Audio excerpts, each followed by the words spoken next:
Period অবস্থায় বাসর ঘরে বসে আছি, অসহ্য লাগছে। ন্যাপকিনটাও বোধহয় ড্যামেজ হয়ে আসছে। সময়টা হয়তো 11:30 ছুঁই ছুঁই। বরটা আসারও কোনো খবর নেই। চৈত্র মাসের প্রায় শেষ দিক চলছে। আজকে হয়তো কালবৈশাখী ঝড় উঠতে পারে। আমার আবার ঝড়ের সময় ভয়টা একটু বেশি লাগে। আজকে বিয়ের প্রথম রাত। মানুষটাকে আজই প্রথম দেখেছি বিয়ের সময়, আর দেখা হয়নি। বাবাই বিয়ের সব কথা পাকাপোক্ত করেছেন। বাবার প্রতি বিশ্বাস ছিল এবং আছে। তিনি আমার জন্য কোনো খারাপ মানুষকে চুজ করতে পারেন না। তবুও এই অবস্থায় নিশ্চয়ই তিনি যদি তার পুরুষত্বের প্রভাবটা ঘটায় তাহলে অনেক কষ্টকর হয়ে যাবে। বিশ্বাস তো আর করা যায় না। খুব অস্বস্তি লাগছে। সেই 11টা বাজে এই বদ্ধ ঘরটায় আমায় রেখে গেছেন আমার ননদী। তার আচরণটাতে বুঝতে পেরেছি 8-10টা ননদের মতো তিনি নন। বাকিটা পরে বোঝা যাবে। মনে আশঙ্কা, শরীরটাও ভালো লাগছে না। মনে এতটা আশঙ্কা থাকতো না যদি না শরীরটা ভালো থাকতো। আতঙ্কটা ক্ষণে ক্ষণে বেড়েই চলেছে।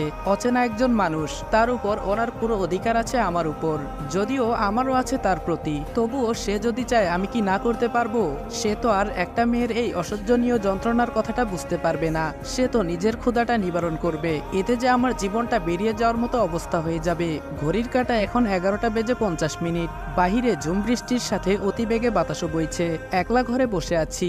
ঘরটা মোটামুটি ভালো করেই ফুল দিয়ে সাজানো। খুব সুন্দর সুগন্ধ আসছে ফুলের। হুট করেই ঘরের দরজাটা খুলে কেউ একজন কাকবেজা হয়ে রুমে প্রবেশ করলো। হাতে একটা বক্স আর একটা শপিং ব্যাগ। দেখেই বুঝতে পারলাম এতক্ষণ যার জন্য একলা ঘরে অপেক্ষা করছিলাম উনি সে মানব। আমার হাতে শপিং ব্যাগ দিয়ে বলে উঠলো, ওয়াশরুমে গিয়ে চেঞ্জ করে আসো। মুখ দিয়ে কিছু না বলে মাথা ঝাঁকিয়ে হ্যাঁ সম্মতি জানিয়ে ওয়াশরুমে চলে আসলাম। ব্যাগটা খুলে দেখলাম একটা সুতির ওয়ান পিস জামা, সাথে একটা প্লাজো, সাথে একটা প্যাকেট করা জিনিস। প্যাকেট খুলে দেখি যে একটা ন্যাপকিনের প্যাকেট। কিছুক্ষণ নিস্তব্ধ হয়ে ঠায় দাঁড়িয়ে রইলাম। মাথায় কিছুই আসছে না। লোকটা বুঝলো কি করে? আর কিছু ভাবতে পারবো না। বেরিয়ে জিজ্ঞেস করে নিলে জানা যাবে। এই মুহূর্তে আমার কাজ আমি করি। চেঞ্জ করে এসে দেখি উনি ভেজা জামা চেঞ্জ করে একটা সেন্টু গেঞ্জি গায়ে দিয়েছেন, সাথে একটা লুঙ্গি পরেছেন। পুরোই বাঙালি। বডিটাও জোস বানিয়েছে। শ্যাম বর্ণের মানুষটা। মুখে তেমন দাড়ি নেই, থুতনিতে হালকা কিছু দাড়ি ছোট ছোট। ফোনে কি যেন করছিল। আমি একটু গলা খাকারি দিলাম। উনি বললেন, এভাবে গলা খাকারি না দিয়ে মুখ দিয়ে কথা বলতে কি কোনো সমস্যা? আমি বললাম, না তেমন কিছু না। উনি বললেন, তাহলে? আমি বললাম, কিছু না। উনি বললেন, কিছু বলবে? আমি বললাম, হুম। উনি বললেন, বলো। আমি বললাম, আমার যে ওটা লাগতো আপনি বুঝলেন কি করে? উনি বললেন, বিয়ের সময় তোমার অস্থিরতার দ্বারাই বুঝতে পেরেছি। আমি বললাম, অস্থিরতাটা হয়তো অন্য দিক থেকে ছিল।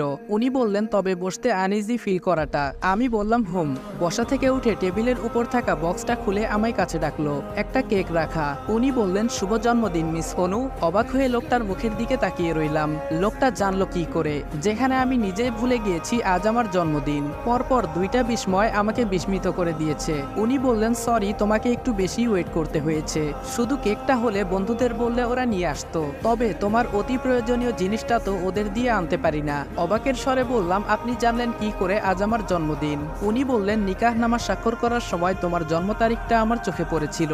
ভাবলাম আজ রাতটা এই বিষয় নিয়ে অন্তত স্মৃতিময় করা যেতে পারে। লোকটার কথা বলার অঙ্গিভঙ্গি দেখছি আর অবাক হচ্ছি।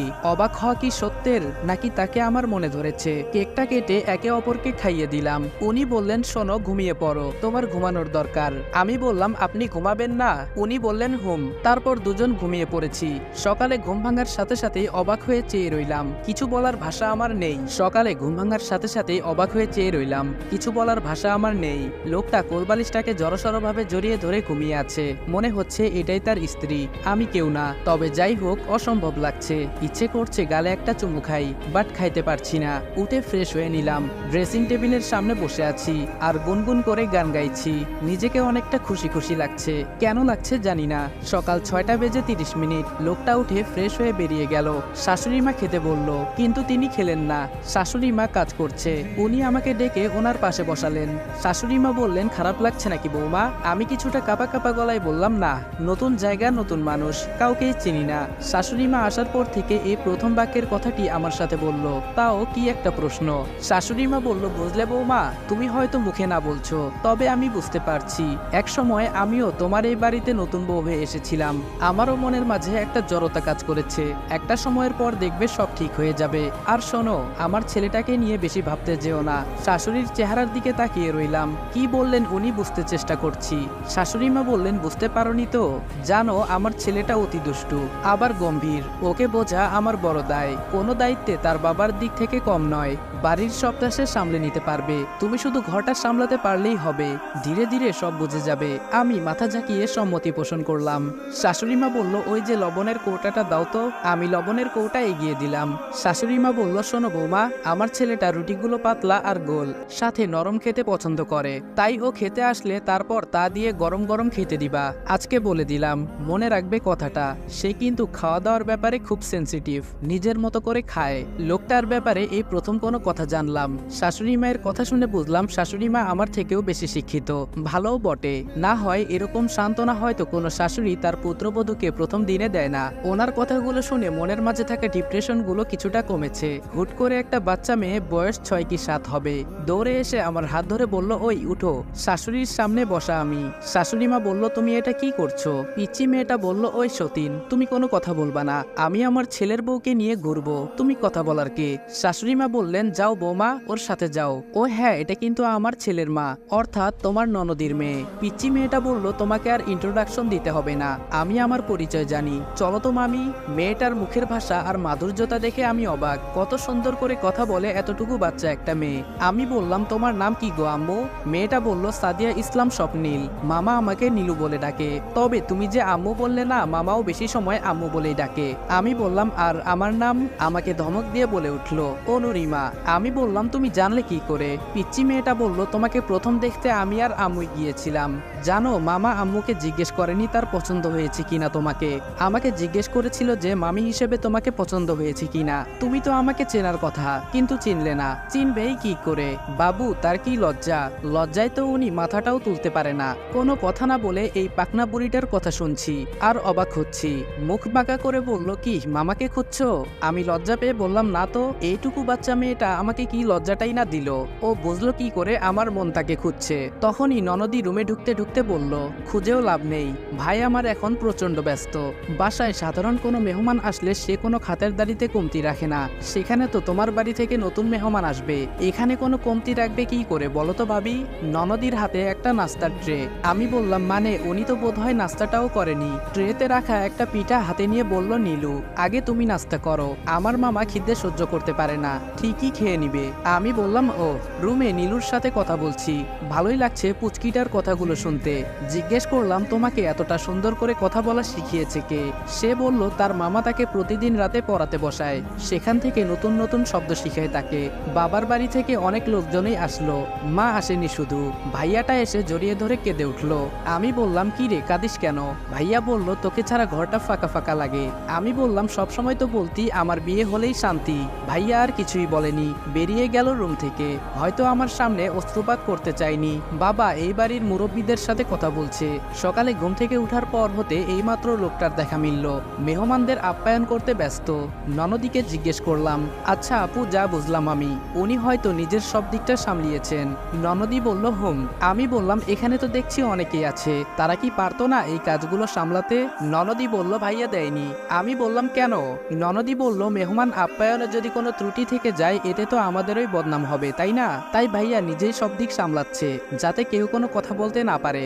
আমি বললাম, ও। রাতে সব কাজ শেষে উনি রুমে আসলেন 11টায়। রুমে থাকলে সময়ের হিসাবটা রাখা যায় ভালো। ঘরের দেয়ালে একটা দেয়াল ঘড়ি আছে বলে উনি বললেন, কেমন আছো? আমি মাথা ঝাঁকিয়ে হ্যাঁ সূচক উত্তর দিলাম। উনি রাগী স্বরে বললেন, মুখে কি কেউ কস্টেপ লাগিয়ে দিয়েছে? আমি বললাম, না তো। উনি বললেন, তাহলে মুখে উত্তর না দিয়ে মাথা ঝাঁকাচ্ছ কেন? আমি বললাম, এমনি। উনি বললেন, শরীরটা কেমন? আমি বললাম, এই তো ভালো। উনি বললেন, বারান্দায় চলো। আমি বললাম, কেন? উনি বললেন, জ্যোৎস্না বিলাস করব। কেন, কোনো অসুবিধা আছে? আমি উৎফুল্ল হয়ে বললাম, না না, আমার তো এটাই চাওয়া, বরের সাথে প্রতি রাতে জ্যোৎস্না বিলাস করা, চাঁদনি রাতে তার হাত ধরে হাঁটা। কিন্তু কথা হলো, উনি বুঝলেন কি করে যে আমার জ্যোৎস্না দেখতে ভালো লাগে? বারান্দায় একটা টুল রাখা, অনেকটা লম্বা আবার চওড়াও, চাইলে একটা মানুষ এখানে শুয়ে থাকতে পারবে। কিছু ফুল গাছও আছে, ফুল ফুটেছে, সুন্দর ঘ্রাণ ভেসে আসছে নাকে। হুট করে উনি একটা কথা বলে উঠলেন, কখনো কারো প্রেমে বিভোর হয়েছো? অনেকটা নরম স্বরে বারান্দায় লাগানো সদ্য ফোটা গোলাপের দিকে চেয়ে থেকে কথাটা বললেন। আমি কি উত্তর দিব খুঁজে পাচ্ছি না। আমি বললাম না, কি আর বলবো, কখনো কোনো পুরুষের দিকে চেয়ে দেখিনি। বিভোর হব কি করে কাহারো প্রেমে, তবে হয়েও যেতে পারি এখন। উনি বললেন, তাই নাকি? সবারই একটা স্বপ্নের পুরুষ থাকে। আমি বললাম, থাকে তো, আমারও আছে, তবে বাস্তবতায় কোনো পুরুষকে নিয়ে ভাবা হয়নি। উনি বললেন, স্বপ্নের পুরুষ আছে, তবে বাস্তবতায় নেই। এর অর্থ আমার বোঝার ক্ষমতার বাহিরে হয়ে গেল। বাহ, এত বুঝের মানুষটার আবার ক্ষমতার বাহিরের কথাও আমার কাছে আছে। যাক, তাহলে মাঝে মাঝে তাকে আমি কথা দিয়ে হারিয়ে দিতে পারবো। আমি অবাক হয়ে বললাম, আপনি নাও বুঝতে পারেন। উনি বললেন, বুঝিয়ে বললে কিন্তু বোঝা যায়। আমি বললাম, তাও ঠিক, আসলে বিষয়টা হচ্ছে, আমি সবসময় ভাবনায় এমন একটা মানুষকে চাইতাম যে আমাকে বুঝবে। তাকে বোঝানোর জন্য আমাকে সব খুলে বলতে হবে না, সে নিজেই বুঝে নেবে। উনি বললেন, তাই? আমি বললাম, হুম। উনি বললেন, তো কাউকে ভালোবাসছো নিশ্চয়ই? আমি বললাম, না। উনি একটু কঠোর করেই বললেন, দেখো কিন্তু। আমি বললাম, হুম। উনি বললেন, দেখো অনু, তোমার অতীত নিয়ে ঘাটাতে আমি চাই না, তবে হ্যাঁ, তোমাকে নিয়ে বাঁচবো সারা জীবন। শুধু এই মুহূর্তে চাই তোমার সম্মতি। তুমি কি চাও আমার সাথে কাটাতে সারা জীবন? অনেকটা রোমান্টিক হয়ে কথাগুলো বললেন উনি। বেটা তো আমাকে পুরাই বিপাকে ফেলে দিল। কি বলবো উনাকে? চুপ করে নিচের দিকে তাকিয়ে রইলাম। উনি বললেন, ওই যে গোলাপটা দেখতে পাচ্ছ? আমি বললাম, হুম। উনি বললেন, তুমি ঠিক ওই সদ্য ফোটা গোলাপের মতন। গোলাপটা হয়তো দুদিন পর ঝরে পড়ে যাবে, তার সৌন্দর্যতা নষ্ট হয়ে যাবে, তবে তোমার সৌন্দর্যতা আমার কাছে সারা জীবন ওই সদ্য ফোটা গোলাপটার মতোই থাকবে, যাহার সৌন্দর্যতার বাহার সারা জীবন একই থাকবে।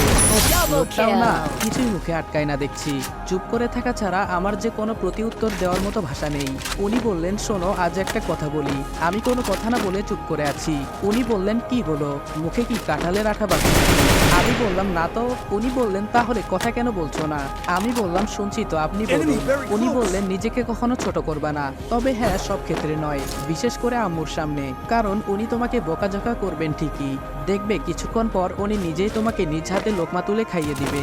আমি বললাম, আচ্ছা।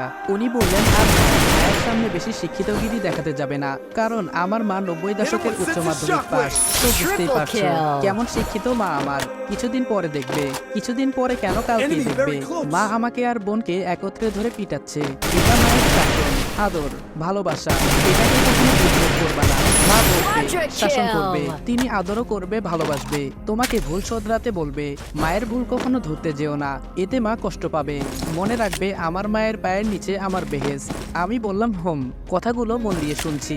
উনি বললেন, আর শোনো, বোন আমার একটু চঞ্চল, ও কিন্তু সবার মুখের উপর সব কথা বলে দেয়, তাই ও কখনো কোনো কথা বললে ওর মুখের উপর একটা হাসি দিয়ে দিবা, দেখবে সেও হেসে দিবে। অবাক হয়ে জিজ্ঞেস করলাম, এমনটা কেন? উনি বললেন, ওকে কখনো জিজ্ঞেস করে নিও। আমি বললাম, আচ্ছা। উনি কিছুটা হতাশ হয়ে বললেন, শুধু কি আমি বলে যাব, নাকি তুমিও কিছু বলবে? আমি বললাম, আমি আর কি বলবো? উনি বললেন, তুমি নিজের স্বপ্নের পুরুষকে নিয়ে সবসময় ভাবতে, এখন না হয় আমায় ওখান থেকে কিছু একটা শোনাও, দেখি তোমার ভাবনার জগতে স্বপ্নের মানুষটা হতে পারি কিনা। আমি বললাম, আমার কিছুই মনে নেই এখন। লজ্জায় ফেলে দিল বেটা। উনি বললেন, বুঝতে পেরেছি, জড়তা এখনো কাটেনি। আমি মনে মনে বললাম, বুঝে নিল ব্যাপারটা। তিনি বললেন, ইস, কিছুটা গরম লাগছে, যদিও বারান্দায় মৃদু ঠান্ডা বাতাস বইছে। এই মুহূর্তে আইসক্রিম বলে ব্যাপারটা জমতো ভালো। বসো তুমি, আমি একটু আসছি, জাস্ট এ মিনিট।